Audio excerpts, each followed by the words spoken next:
உன்கிட்ட தனியா பேசணும்னு தான் நந்தினி உன்னை இங்க கூட்டிட்டு வந்தேன். கொஞ்ச நேரத்துக்கு முன்னால சித்தி இதே இடத்துல தான் உன்கிட்டயும் அரவிந்த் கிட்டயும் சத்தியம் வாங்கினா. இப்போ இதே இடத்துல வச்சு அம்மா உன்கிட்ட கேக்குறேன், அவ உன்கிட்ட என்ன சொல்லி சத்தியம் வாங்கினா சொல்லுச்செல்லாம்?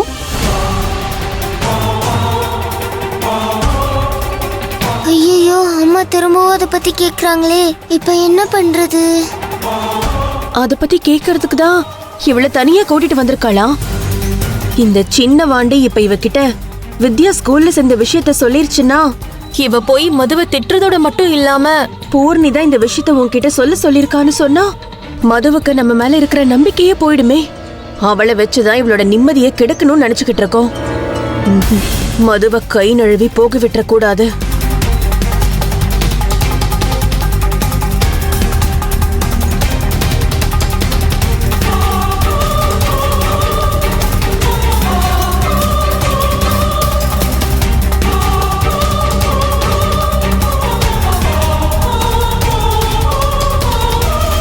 என்ன நந்து வாசல் பக்கமே பாத்துக்கிட்டு இருக்க? நான் கேட்டதுக்கு பதிலே சொல்லலையே. அம்மா, அதான் ஏற்கனவே பதில் சொல்லிட்டேனே. நாங்க எப்பவும் உண்மையதான் பேசணும், யாருக்காகவும் எதுக்காகவும் போய் பேசக்கூடாதுன்னு சொல்லிதான் சித்தி என்கிட்ட சத்தியம் வாங்கினாங்க.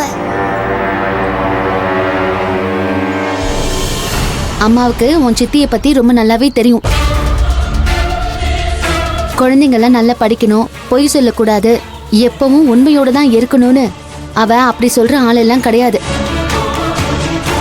அவ உங்களை ஏதோ பயமுறுத்தி தான் சத்தியம் வாங்கியிருக்கா. அது உன் முகமே காட்டி கொடுக்குது. அதை வச்சுதான் நான் கேக்குறேன். நான் உன்னை பெத்த அம்மாடி, என்கிட்ட எதையும் மறைக்காம சொல்லு. அம்மா நம்ம மேல நம்பிக்கை வச்சு கேக்குறாங்க, பேசாம வித்யாக்கா விஷயத்த சொல்லிடலாமா?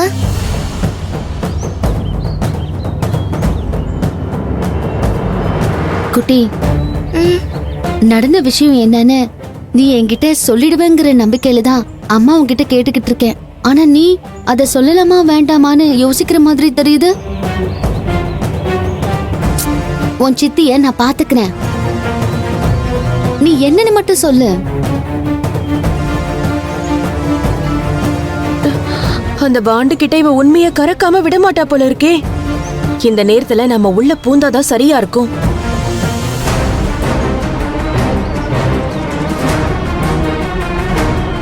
ஏய், இப்ப நீ சொல்ல போறியா இல்லையா? ஏய், சொல்லுனா அவ என்னடி சொல்லுவா?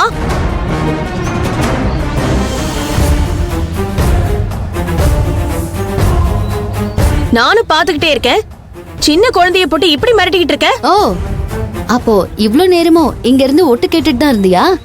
ஒட்டு கேக்குற புத்தி எல்லாம் ஓம் புத்திடி. அப்படி ஒரு கேவலமான புத்தி எனக்கெல்லாம் சுட்டு போட்டாலும் வராது. ஓஹோ, அப்படி ஒரு நல்ல குணம் படைச்சவளா இருந்தா என் பொண்ணு கிட்ட நான் என்ன பேசுறேன்னு இவ்ளோ நேரமும் அங்க நின்னு மோப்பம் புடிச்சிட்டு இருக்க மாட்டடி. இதுல உன்னை நீ நல்லவன் வேற சொல்லிக்கிற. ஏய், அடங்கடி.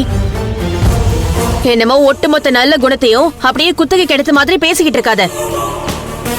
ஒரு சின்ன குழந்தைய வெளியில நிறுத்தி சித்தி உன்கிட்ட என்ன சொன்னா நொன்ன சொன்னா எதுக்கு சத்தியம் வாங்கினான்னு கேட்டு மிரட்டி பயமுறுத்திக்கிட்டு இருக்கியே, நீ எல்லாம் ஒரு அம்மாவாடி? யாரு? நான் என் குழந்தைய பயமுறுத்துறேனா? ஆமா, அதத்தான் நான் என் கண்ணால பாத்துக்கிட்டு இருக்கேனே. அந்த குழந்தையோட முகத்தை பாரு, எப்படி பயந்து போய் நிக்கிறான்னு. ஏய் நந்துக்குட்டி, நீ இங்கே இருந்தேன்னு வச்சுக்கோ, உன் அம்மா உன்னை பயம் காட்டியே அழ வச்சிருவா. நீ வீட்டுக்குள்ள போய் படின்னு போ. ஏய் நந்து, இங்க வா. மா, சித்தி என்கிட்ட என்ன சொன்னாங்கன்னு நான் தான் உங்ககிட்ட அப்பவே சொல்லிட்டேனேமா. அதுதாம்மா உண்மை. திரும்ப திரும்ப என்கிட்ட கேட்காதீங்க, விடுங்க, நான் போறேன். ஏய் நந்து, நந்து.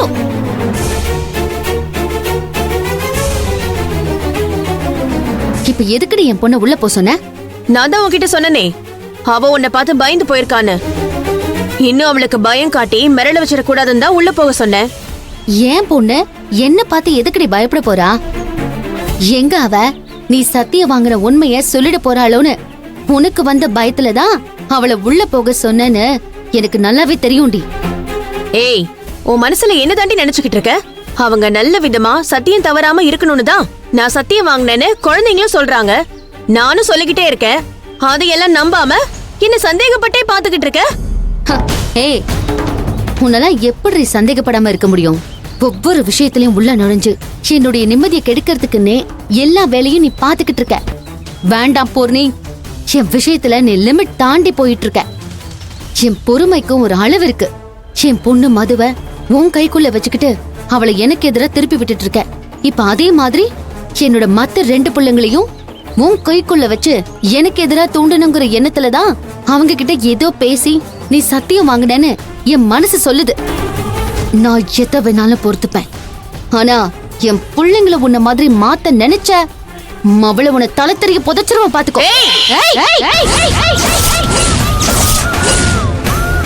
எனக்கு கோபம் வந்துச்சுன்னு வச்சுக்கோ, அதெல்லாம் தாங்குற சக்தி உனக்கு கிடையாது. என் பிள்ளைங்க விஷயத்துல தலையிடாம வேலைக்கு போயிடு. இல்லைன்னா நான் என்ன சொன்னனோ அதை கண்டிப்பா பண்ணிடுவேன்.